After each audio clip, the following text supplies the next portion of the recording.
We are back on It's Always Game Day in Cincinnati. Lindsay Patterson, Mike Santagata. Mike, what is up?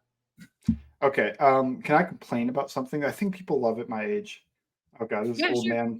old man complaining at 27. I don't like curbside pickup. I don't know. Do you? I love curbside pickup because that's how I get my groceries. Okay, that's what I hate it for. I don't know what it is. That we put in bananas, like one order of bananas. They Mhm. double bagged one banana. They use so many bags too. It's They like do. I do not need like 2 bags for each item. I've got like 60 bags stacked into each other. I don't know. I like the old fashioned just going into the grocery store. Welcome to a Mhm. football podcast. No, no, no, no. I am No, not a grocery. I so much prefer. They'll tell you they couldn't find something, and I'm just like, I know it's in there. I get that all the time. That's why I pay like $9 extra a month so I can get my Oh, groceries either delivered or I can just pick them up. I would not be as upset if they were delivered. It's something about driving out there still, waiting.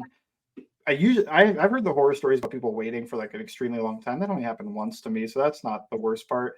But just like there's always some substitution. They're like, oh, we didn't know, we couldn't find this. It's like I know it's in there, and you just don't know where you're looking.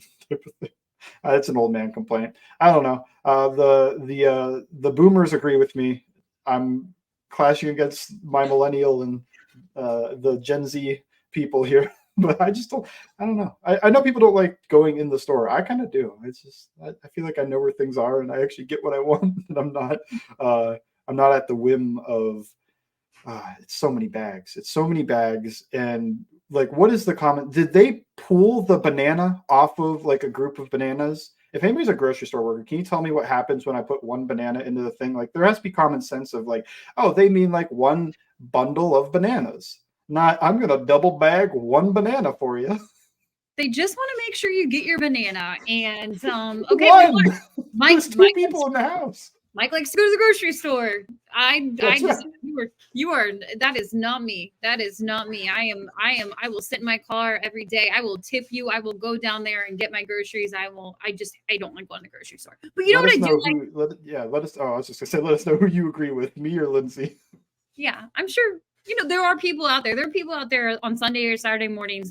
They're going to the grocery store. They have a routine, and I'm not that Oh person. God, that is me. Yeah, I go to the gym and then I go to the grocery store all sweaty. It's Nope. Nope, definitely not me. I'm like a late Sunday afternoon, Monday morning. They're going to be delivered. That's the beauty of working from home. But you know what I do like. You know what I really do like when Joe Burrow is a full participant in oh, practice. no I love sleeve on the calf. it. No, no Any sleep. thoughts? We're taking it. We're taking it easy. But I will say this. Obviously, it's a short turnaround. I don't put too much into yesterday because it was a walkthrough, but today was a practice. There were a couple things actually in the last 24 hours that stand out for me when it comes to Joe Burrow. You mentioned it. There was no sleeve on the calf. He goes full because I told you on this podcast, and I'm wrong. So I'm going to say, hey, I'm wrong on here. I said I wouldn't be surprised if Joe Burrow is limited for a majority of the season during the week, at least until the calf is fully healthy and back to 100%, just because they want to manage the calf. Him going full, there's no sleeve on there. I feel like that's encouraging. But if you listen to Joe Burrow's press conference on Wednesday, it was actually in the evening. It was really encouraging to just kind of hear he had mentioned that he reached out to Aaron Rodgers because Aaron Rodgers, I know a lot of people want to compare what happened with Aaron Rodgers and his calf injury, but Aaron actually played through a calf injury before. So he just kind of wanted to get his advice on it. And I thought that that was really encouraging hearing Aaron Rodgers talk about Joe Burrow and, what he's probably dealing with when he's out there and just kind of giving him some words of advice and just Joe in general talking about the calf injury. And it just, I don't know, it felt pretty encouraging because one of the things Joe, when he's been asked about the calf injury over the last few weeks, he'll tell you I have good days and bad days. And he said, I feel pretty good. I was sore the day after, but you have that after games. And hearing him say, I feel good right now is great news after Monday night. Yeah. Man, it's what is good though. Like, does this mean he's going to look closer to where he was in weeks 1 and 2? Week 2? Does this mean somehow he is beyond weeks 1 and week 2? Does this mean he's just a little bit better than last week? I don't know. There's so many questions. It's a short week, and I didn't think about that too much until I was doing my writing. I was like, man, it sucks to release something on last week's game on Thursday, but that's how it worked. Um, but yeah, it's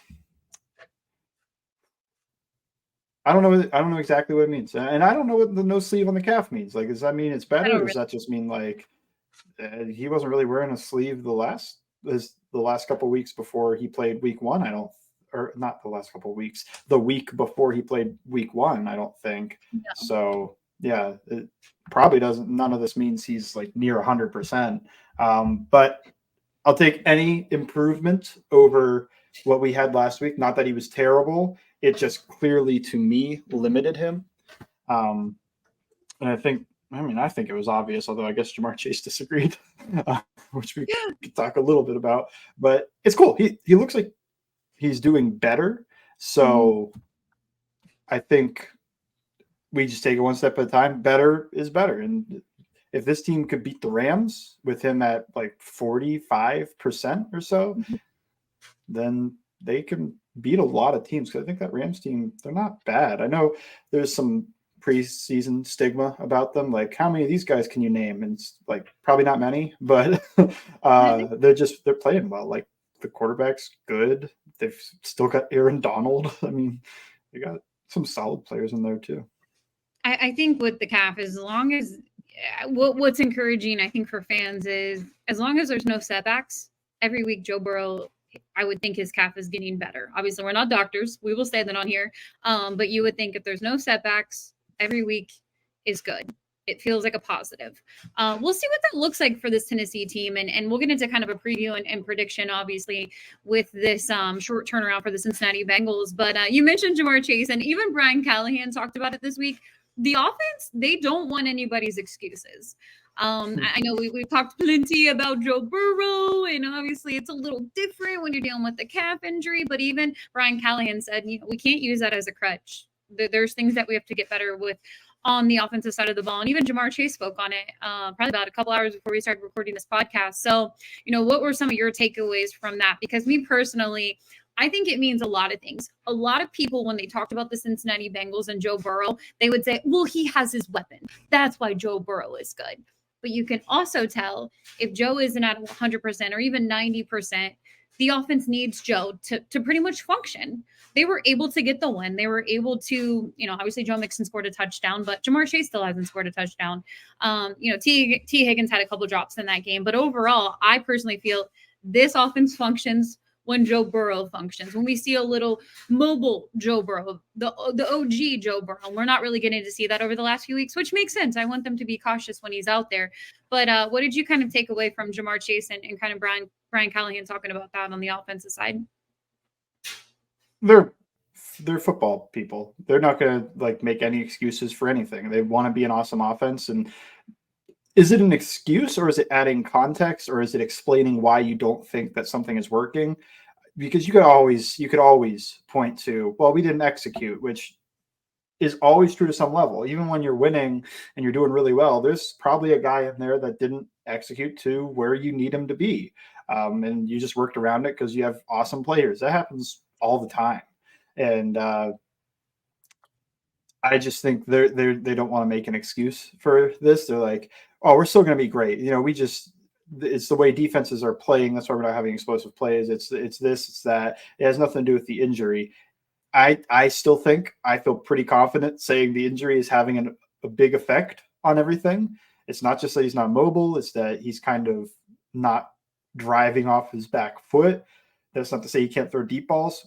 He's strong enough that his upper body and his shift of weight, and maybe he'll be able to drive off it a little more, because I thought he was able to drive off of it week 1 and week 2. It was just the mobility that was really hampered and a little bit of the accuracy, especially week 2. Week 1, you almost just threw out because of the rain.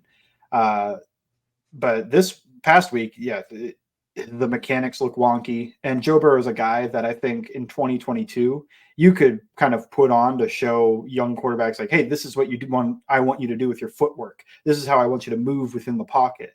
And now that's both taken away because he's got the injury to his calf and it's kind of affecting his accuracy, which is probably his greatest strength, and his pocket movement, which is arguably his second best strength. Now, you could also argue his processing's up there. And that's why this kind of, it's a better version, but it does a tiny bit remind me of that late stage Peyton Manning Broncos, because it's kind of like smart quarterback, but he's not fully functional because of an injury. A defense that's doing well this past week did really well.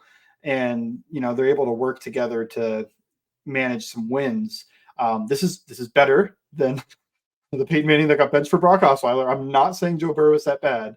It's kind of like a better variation of that offense, a worse version of the defense. I mean, look, it was a Hall of Fame coach with like 3 Hall of Fame level defenders and one of the greatest edge duos of all time. So the Bengals don't have that, but it's a good defense, I think. And it's a better version of that offense. And the offense is just going to keep getting better as Burrow gets more healthy. I think that's another key point to remember with this as well. I'm comparing a little bit to that 2015 Broncos, which they won a Super Bowl. So don't take it too. I think it's different, but it just has that slight reminiscent of Peyton Manning would get him into the right play.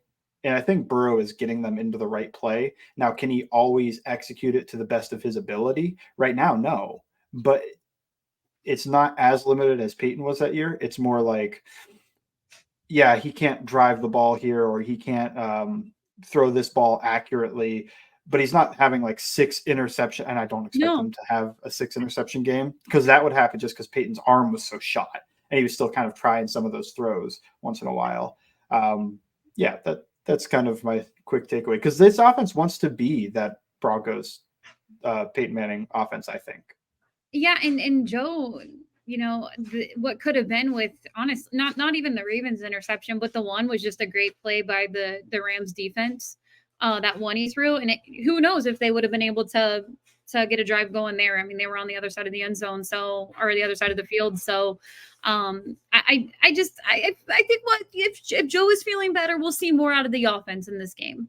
What does that look like for T. Higgins, who normally is a Tennessee Titans kind of guy? That's when he lights up, and we'll see what that looks like in the wide receiver room overall with the offense. But you do want to see more from your offense. I know we've talked about Joe's calf a lot, but you want to see more out of your playmakers. And, what does that look like on the ground? Does Joe Mixon run it? They still don't really feel like they have a running back number 2. And that's a little concerning for me, how optimistic I am when it comes to the running game, but not having a running back 2 with Samaje Perine not here anymore. That is something that I'm getting a little concerned about, to be completely honest. Yeah. They're playing Travion Williams a little bit, and Chase Brown gets a snap here and there. Was Chris Evans healthy in the last game? He was. I don't recall seeing him. I thought he was inactive. Yeah, he was inactive. Okay. We'll see if he gets any more snaps, because he was the one that looked better in week 1 between him and Travion. And then Chase Brown, his 1 carry in week 2 was not ideal. I think it kind of just showed he's still a rookie trying to adjust to the NFL. Joe Mixon's playing great, but he does need breaks. So you need to find that guy somewhere. Is it Travion on these 3rd downs and 2-minute drills? What it could actually be is also they are getting to 0-1 personnel, so no back on the field, but a tight end. And they had Drew Sample lined up in the backfield on like 3rd and long. And I actually really like that. I think this is an opportunity with these receiving tight ends have hit or miss. Yeah. There's been small sample size. They can still turn around. But in my mind, I'm kind of I didn't think I'd ever really say this. I'm kind of clamoring for more Drew Sample. Same. Yeah, because he's doing like, if we're not going to get great receiving, which we got that seam ball to Tanner Hudson, and he had a couple plays in that game that were nice. Irv Smith, in theory, is still, a quality investment and somebody to throw to. I don't think we should throw him out yet.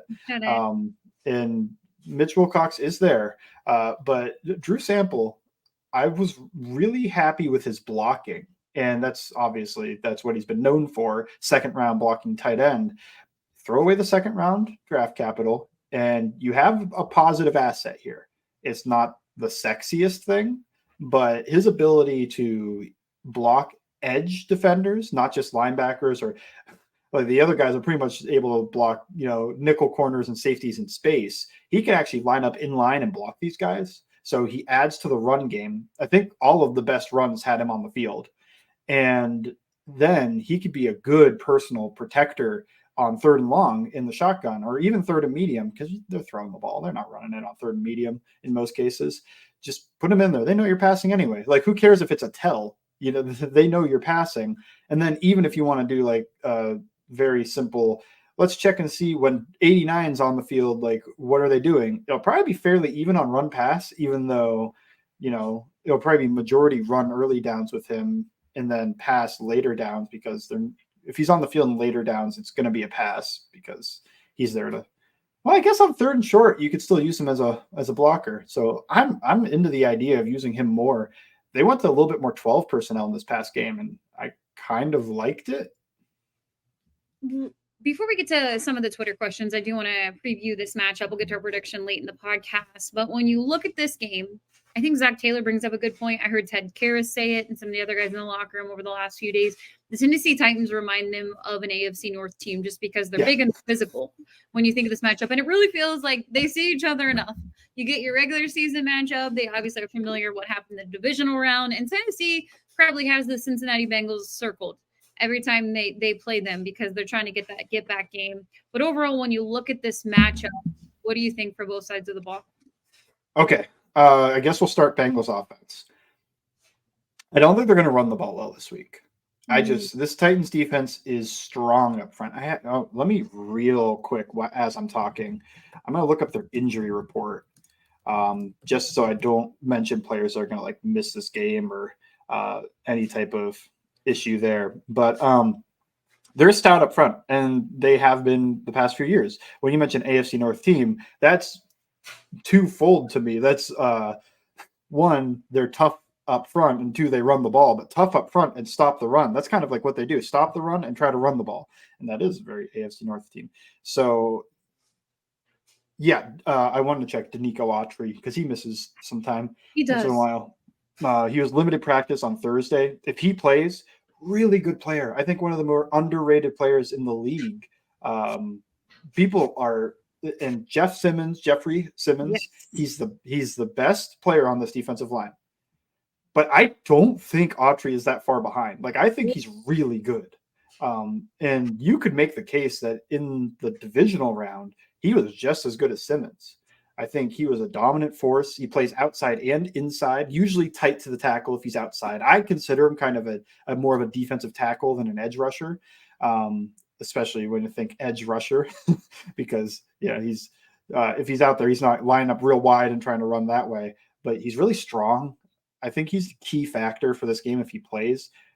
Taylor Tart did not practice Wednesday, limited on Thursday. He's a pretty good defensive tackle as well. They got just a whole bunch of dudes that are pretty good, strong, powerful defensive tackles. And then their edge guys like Harold Landry, who has an injury, but he was a full participant this week, so I expect him to play. And oh man, I can't think of who their other edge player is right now. It was Bud Dupree, but he's in Atlanta now.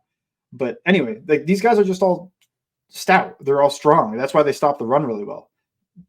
Jeffrey Simmons and Danico Autry are pretty good pass rushers, but I do think that is one area of they sacked the Bengals 9 times, so I gotta calm down a little bit. PTSD from that. I don't consider those two to be like Aaron Donald, Chris Jones level pass rushers. I think they're right below that, where they're probably like Chris Jones and Aaron Donald. The Bengals will slide to them on every play, and they'll probably do that this week with Jeffrey Simmons, slide to him every play.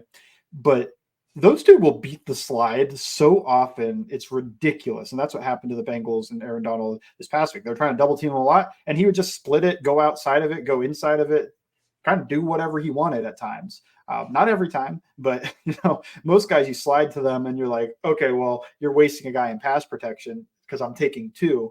And then I'll win all my one-on-ones definitively. But those two, they're like, I'm going to win my one-on-ones and I'm going to win my 2-on-1s. So I don't see them that way. Q, Jeffrey Simmons probably dominating some double team. Always, man, that guy. He's really good. I thought the Bengals did a good job against him last year, though. So if they could do that again, that was one of Cordell Wilson's better games, in my opinion. I thought he had a pretty good game, which could really use it after last week. Then you look on the back end, and Kevin Byard's a year older. He's a good safety, though, so don't want to discredit him. It's a huge mismatch at corner, though. I don't think we can avoid it. Christian Fulton, one of their outside corners, if he plays, he is currently allowing, and I'm not the biggest passer rating allowed guy, but when it's this bad, 158.3, do you know what that is? The perfect passer rating. So on targets, he's allowing a perfect passer rating. So if there's any type of isolation coverage, it's not DJ Turner's number right now. Right. And then the other corner has, I think, the shortest arms ever recorded in combine history, and T dunked on him a few times last year. So if you could get some type of matchup with T on that corner, I'm trying to think of his name. He went to Auburn. I scouted him, and I didn't love him just because of the arm. I thought he was like a really good football player. I was like, I just don't know if that size is going to work in the NFL. And the other side, Christian Fulton, if you can get T on the smaller one and Chase on Fulton, even if Burrow's not super accurate, if he could put in those zip codes, I think that could be the key to a big passing offensive day. And they're going to kind of need it because I just don't see them running that well, like I mentioned. No. And they're also missing David Long now. I thought David Long was a good linebacker. They added Azeez Al-Shaair, who was also kind of a David Long level linebacker in my mind. So maybe it's not going to be a big drop off or anything. But yeah, really interested in that matchup. I'm hoping the Bengals can be fairly exciting on offense, at least more exciting than they were the past week. I think there's opportunities in the passing game if the quarterback is going to play a little bit better than he did. Yeah, I agree with you. You need to see more out of this offense. I know, as I mentioned already in this podcast, it's Joe's calf. You got to take it easy. You got to protect Joe Burrow. But what does that look like when you have wide receivers in those matchups? You can get the ball to them. You can win those matchups, and that's extremely important. We'll get to the prediction of what we think that's going to look like in just a little bit, but I want to flip sides because Derrick Henry was pretty underwhelming versus the Cleveland Browns. The Cleveland Browns have a really good defense, one of the best in the NFL right now. So obviously that makes sense. But at the same time, last time they played the Tennessee Titans, I felt like they did a really good job with Derrick Henry. They did a good job when they were in the division round, but I know he was coming back from an injury at the time. What does that look like when it comes to stopping the run? Because I'm still concerned about the defense when it comes to stopping the run. What they've done the past 2 years is basically on early downs kind of sell out to stop the run. And is that what they get to again this year? Maybe. Here's the difference. Their offensive line wasn't good last year, and it's worse this year. Their best offensive lineman is Peter Skoronski, their rookie first-round pick, did not practice Thursday, did not practice Wednesday. So that's trending poorly for them. So you're down your best offensive lineman. Now your best offensive lineman might be Aaron Brewer, which I'm not sure how many people know who that is, but he's the center. Their left tackle has given up 6 sacks in 3 games. Now he faced Myles Garrett, but that's a lot, and it's actually double the next highest offensive lineman. And left tackle, that's who Trey Hendrickson lines up against every down. They don't switch sides. So you finally have a matchup where you're like, oh, man, I have these all the time where I'm like, man, that right tackle isn't good. Mostly I think about with the 49ers. 49ers have Trent Williams on the left side and then just some guy on the right side right now. And before that, it was McGlinchey, and McGlinchey's clearly worse than Trent Williams, no matter what you think of either player. And I'm just like, this could be the day that you just kind of flip them. And they just don't. They just don't flip them at all. It happens with the Raiders, too. With Colton Miller's a pretty good left tackle, and then they usually don't have a good right tackle. It's like, just put Trey against the bad guy. This week, the bad guy comes to him. So sure, let's do that. Dillard, he was a draft crush for a lot of people. He was supposed to be an athletic pass protector, but 6 sacks allowed. And I just have any trepidation with a guy that Jeff Stoutland in Philadelphia can't make work.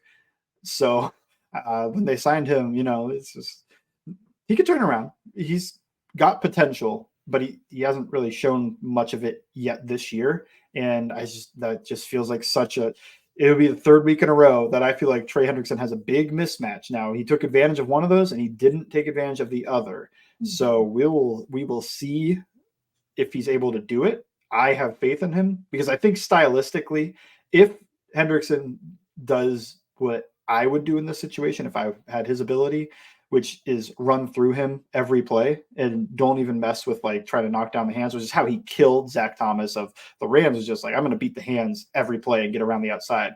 With Dillard, I would go, I'm going to run through this guy 80% of the time. And then when he's not expecting it, I'll go inside or outside, just because I don't think he has a great anchor. That's the big mismatch. So if you could stop them on early downs, their run the ball, outside zone duo stuff, which they've done before. It's a little bit different defense, but they've done this quite a bit. If you could stop them on early downs and you get them into third and longs, it doesn't feel great for them. It just, this is another mismatch for the Bengals defensive line, just like it was last week. And if you can force them into these third and longs, these passing situations, second and long, third and medium, that's going to be tough. That's going to be real tough for them to overcome when it's an obvious passing down like that. When you think of the corners, when you think of the secondary going against this wide receiver group, what do you think about that matchup? Let me check real quick. Treylon Burks was limited practice. Tua did not practice on Thursday, though. He went downgraded. That's usually a bad sign for a young guy that's not on a veteran rest day. So DeAndre Hopkins, I think, can still play a little bit. And I think Ryan Tannehill's underrated for what it's worth. I think he's a fine quarterback. I think he gets a little bit too much hate. I'm not like a big Ryan Tannehill supporter. I just think he's probably in that like Derek Carr level of like, this guy's fine. Like he went to an AFC Championship game. It's not like you can't win with him, but he doesn't really have talent right now. DeAndre Hopkins still a pretty good player, not the DeAndre Hopkins of old, obviously, but who else is a wide receiver? Kite Westbrook-Akine. That's one of the names. Chig Okonkwo. He was really good last year. I don't think he's done too much this year so far. Super athletic tight end. And usually if you're a good rookie tight end, you're a good tight end. So I kind of expect him to turn around a little bit, but they got Tyjae Spears. I love Tyjae Spears in the draft. I thought he was one of my favorite. I think I had him as my fourth running back.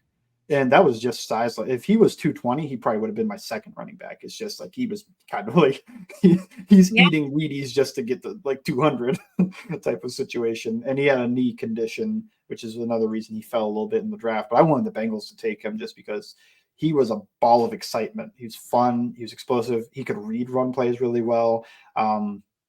So I think that's a really good mesh with Derrick Henry if that can get going. But I just don't know if the offensive line will allow them to get going on the ground. And then when it comes through the air, this Tennessee Titans offensive line is just bad enough that I'm not sure they can get much offense going in any way, even if I like some of the skill players, and I like Tannehill more than some people. So that's kind of where I am, is just like, if it happens, I'm guessing it's just like Derrick Henry is getting out in space, given some runways. The Bengals haven't done the best job on some trick plays. If the Titans can just kind of get one of those reverses, one of those reverse passes, flea flickers, something like that, you're the underdog in this matchup, even though you're at home. So that's when I think the trick plays are important, and the Bengals haven't done a good job of stopping those this year. So could they get a free touchdown off of that, and then they do just enough on offense? I think that's their recipe. And you want to drag this team into the muck. I think you want to make this game short, which by that you want as little drives as possible for the Bengals offense. You want the variance to go up, and that's how the Titans, I think, should play. And I think Mike Vrabel's a really good head coach too. I think that's also worth stating. Yeah. So there's reasons that the Titans are an intimidating opponent, but you have to. The offensive line is going to have to they're going to have to play basic. It's not impossible, because I don't want to just look at it on paper, because the Bengals had the upper hand against the Ravens offensive line too, and they didn't take advantage of that. Yeah. So could you get a Ravens type performance from this Titans offensive line? Maybe. And that, I think, would be their key to victory. Yeah, and I think you bring up a really good point, similar to what the Baltimore Ravens do. You limit the Bengals' offensive possessions, and if they can do that, then it's like deja vu again. Because nothing surprises me in the NFL. There could be a team dealing with all the injuries. The Cardinals just beat the Cowboys. And they've looked okay in all of their games, to be completely honest with you. Mm-hmm. A lot of people thinking the Cardinals are going to tank. I'm like, no, they've been in every game pretty much. Well, hey, I really thought they were tanking when they went up like 28-0 on the Giants and then blew that lead. I feel I was like, was that one of those like, hey, this is to show we're better than you, but we still want Caleb Williams. I mean, they better start getting out of these games because they might get themselves out of the Caleb Williams draft lottery. So we'll see what that looks like. But we'll go ahead and get to some of the Twitter questions now before we get to our predictions when it comes to the Tennessee Titans and the Cincinnati Bengals. All right. This was a big deal. We did talk about offensive line after you went back and you watched the tape. Cordell Wilson. I've said it before. I wrote about it. You wrote about him. I think fans should go check it out. I know how fans feel about PFF grades. I know how fans feel about other grades. Cordell Wilson, 0.0 PFF rating. Can Cordell, is there any encouragement that you can offer for Cordell Wilson right now? I think it's a nuanced discussion for Cordell Wilson's 0.0 PFF rating. And the first part of this is how PFF grades. They do not at all take into account the difficulty of your assignment or the difficulty of the opponent. So you're facing Aaron Donald. Like, take that into account. Yep. A 0.0 against Aaron Donald is different than a 0.0 against, I don't know, some dude. I don't want to trash anybody. Probably because we'll play them and the Bengals will play them and they'll blow up. I still remember before the Jags Thursday night game, I said something like, I just don't think Laviska Shenault's a good receiver. And he had his career day. And you know what he's done since? Nothing. But in the Bengals game, he was blowing up and I was getting dunked on. And I was just like, look, I still don't think he's good. But I am getting shellacked for this. So I try not to say that too often anymore. Because I think it just karma comes to bite you, even if they're not really that good of a player. But just, 0.0 against Aaron Donald, you'll do that to somebody. What is a 0.0 anyway? Why is there a cap on how bad somebody can play? This is the 0 to 100 thing that doesn't make that much sense to me. Nobody ever hits 100, but players hit 0. 0 should be like if I was out there. And it did not, Volson did not look like it was me out there. Well, I'd probably be leaving on a stretcher by the third play, but he didn't look like me. He looked like, he looked like an NFL player. I don't think like 0.0, man. I'm thinking back to like some Billy Price and Michael Jordan games, and I don't think they got zeros, or maybe they did, and I just don't remember it. It wasn't good. I think that's the other part of this is PFF ratings can, they vary. But usually you don't go see a 0.0 and then somebody else is like, well, actually, I thought he was one of the best offensive linemen in the game. It's like, well, you could vary on how bad you think it was, which I think I do. But I don't think that I don't think you could call this performance good.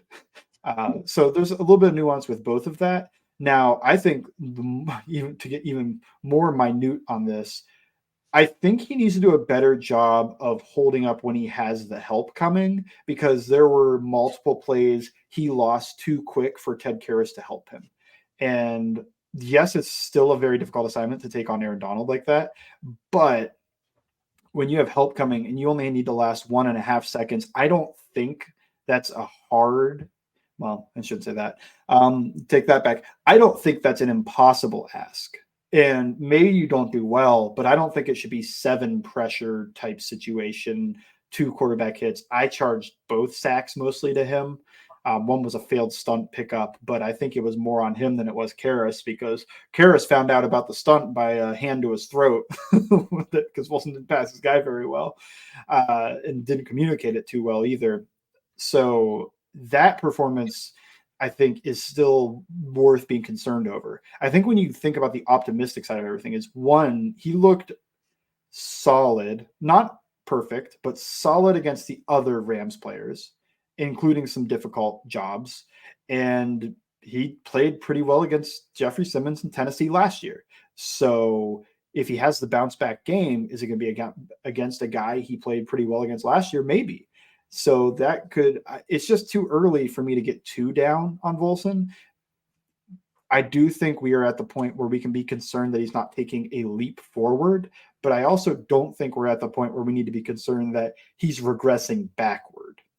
Yeah, I agree. We'll see what it looks like as they keep going on throughout the season. It's only 3 games in right now, and like I said before the season started, I wanted him to be the breakout player. Unfortunately, it isn't trending that way. It kind of feels like we're going backwards, and you want to hit on this pick. So to be determined. We'll see what it looks like. We're not giving up on Cordell Wilson just yet. We get to our next question over there in the Twitter world. How would you? This is another hot topic when it comes to the safety position because we're getting excited about Dax Hill, but then there's the and but.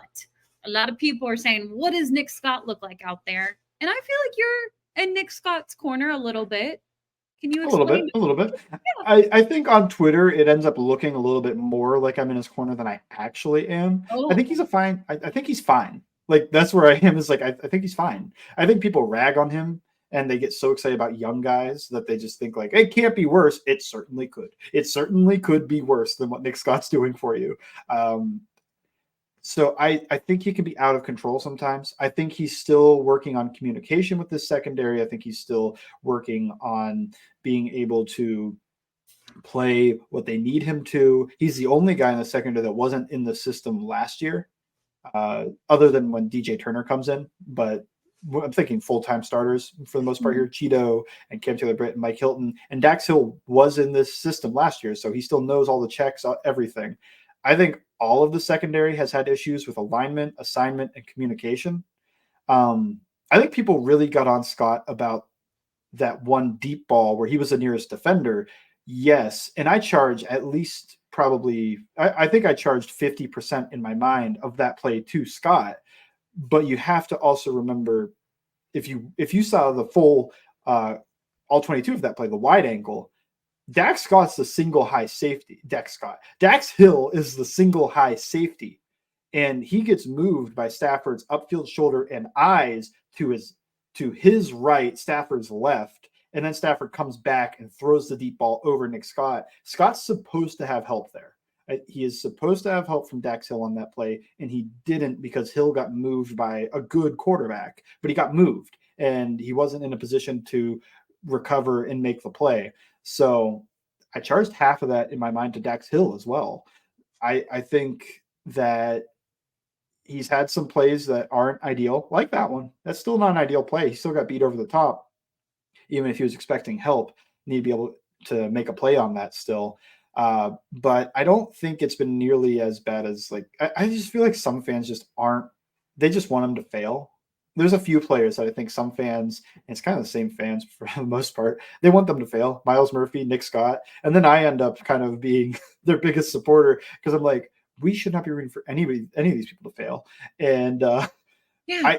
I do end up liking the guys that become kind of the I feel like fans sometimes get into a mode of anything that's bad is because of these players I don't like. And it's like, Yeah. well, your favorite players also like were not doing the right thing sometimes, and like they were getting beat sometimes. And it's not just those guys. Those guys actually at times are playing well. There were a few good reps from Nick Scott this past week. He also had a few bad reps. Yeah. I think it's been up and down. I think it's been up and down, but overall, I think he's fine as a starter, which is what I pegged him as coming in. I think it was a cheap signing for a reason, but I think he's a starting level player. I don't think he's been the worst player on the Bengals or anything like that. I think he's been fine. And when Jordan Battle came in for him, I thought Scott was better. And it was few reps. It was not very many reps for Battle, and he's a rookie. But I think I liked what Scott brought more than Battle did in those few reps. And I think people have to remember that. We've talked about it when it comes to secondary and some of these rookies. Lou doesn't want to put him out there if he doesn't have to. And I'm fine with them rotating Jordan Battle out there. But just because they got Jordan Battle in the draft, they got him pretty early, it doesn't mean that he's going to be better than Nick Scott automatically his rookie year. So I think we need to have patience with that. And especially if he's, like early on, like where we are right now. I would not expect Jordan Battle to come in and play better than Nick Scott. Same way I don't expect Dax Hill to come on to the scene and play better than Jesse Bates. Yeah. And it's actually they are Nick Scott's in the Jesse Bates role. I think some people get that confused. He's playing more. People do get that confused. Yeah, he's not doing the Von Bell stuff. And actually nobody's really doing the Von Bell stuff. Dax Hill's kind of doing his own thing. And then they're letting Nick Scott play a lot of single high and be the deep guy over the top. and play that Jesse Bates role a little bit, which he's not Jesse Bates. He isn't. I was one of Jesse Bates' biggest supporters, though, and I think Jesse Bates is an all-pro level talent. I don't know if everybody thought that towards the end of his tenure here. They certainly did that one year, and he's kind of shown he is super talented in Atlanta. So I've enjoyed watching him. I haven't watched the All-22 or anything, but I've enjoyed watching him once in a while when the Falcons come on TV. Yeah, 100%, and good for Jesse Bates. And he's getting plenty of turnovers with Atlanta. What are our last and final Twitter question before we get to predictions? Would a change at tight end help the running back? And I want to start with this. Irv Smith, at the moment, is unfortunately dealing with an injury. It's a hamstring, and I don't see him playing on Sunday. He did not practice again this week. He didn't practice last week. That was a topic of conversation before regular season even began with Irv Smith. Can he stay healthy? And unfortunately, he isn't healthy right now. We talked about Drew Sample. You get Tanner Hudson out there. I think a lot of fans were big Tanner Hudson people. They wanted him to be on the 53 to begin with. Mm-hmm. What do you think of the tight end group right now? And are you optimistic that it can be better than when it is when Irv Smith is out there?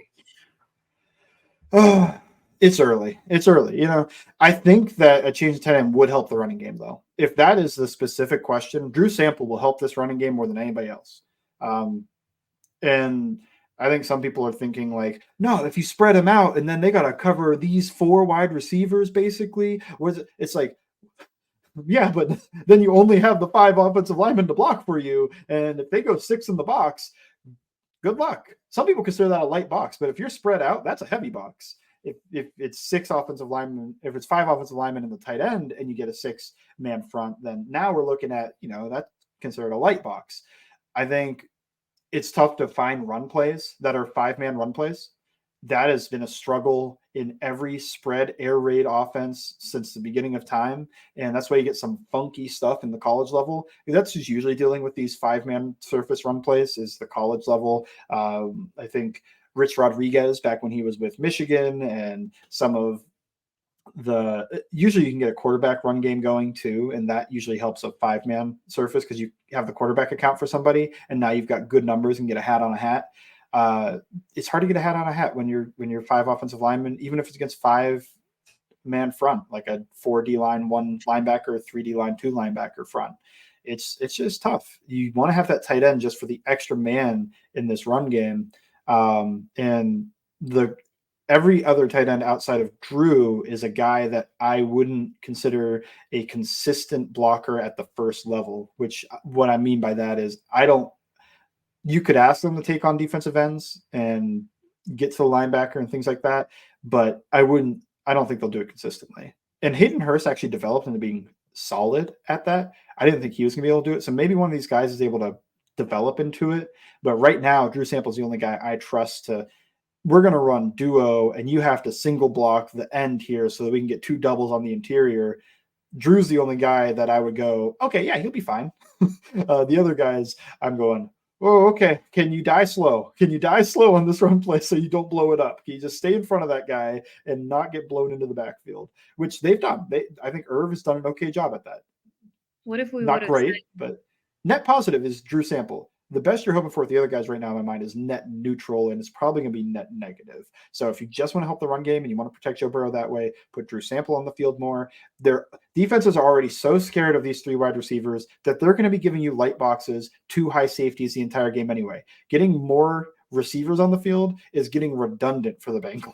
Where, look, they're doing everything they can to stop deep balls and play too high. So we don't really need more receiving threats to force them to try to even play more prevent.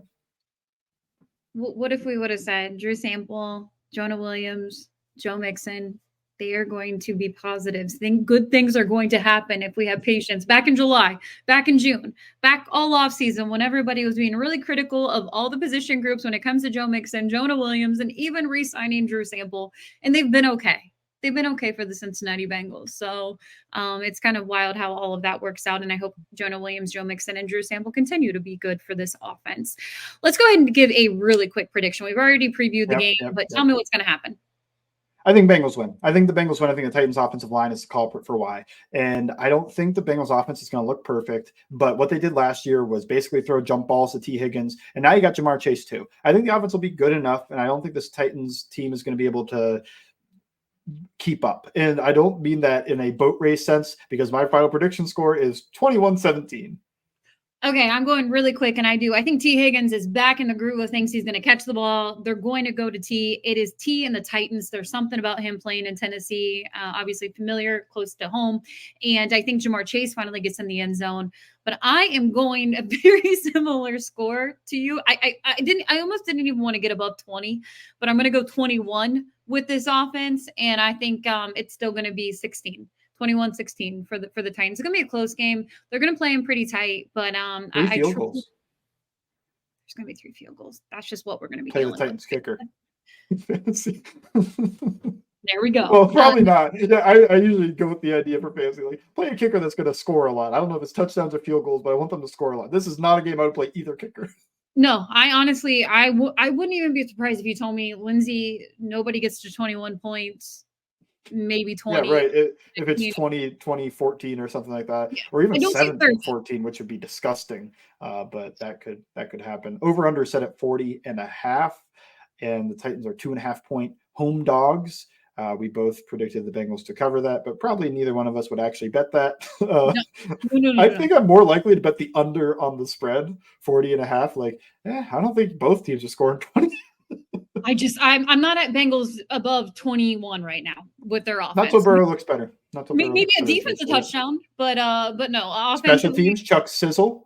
No, Chuck is to be determined. I don't know if he's playing yet. He's right, been the dealing with thumb. a hand injury. Yeah, he's been dealing with a hand injury, and if he can't go, Trenton or Irwin will return the punts. But that's where we're going. We're picking a Bengals win. Hopefully, they can get even, very similar to last year's record when you get to week 4 if they're 2-2, and hopefully they can bounce back and continue to gain some ground in the AFC and just the overall picture. You have plenty of all Bengals. Make sure you go check it out, the Cordell Volson piece, and you will be hosting a very special breakdown after the game because I will be in Nashville for this game. It's going to be 85 degrees and sunny. So drink bunches of water if you are there.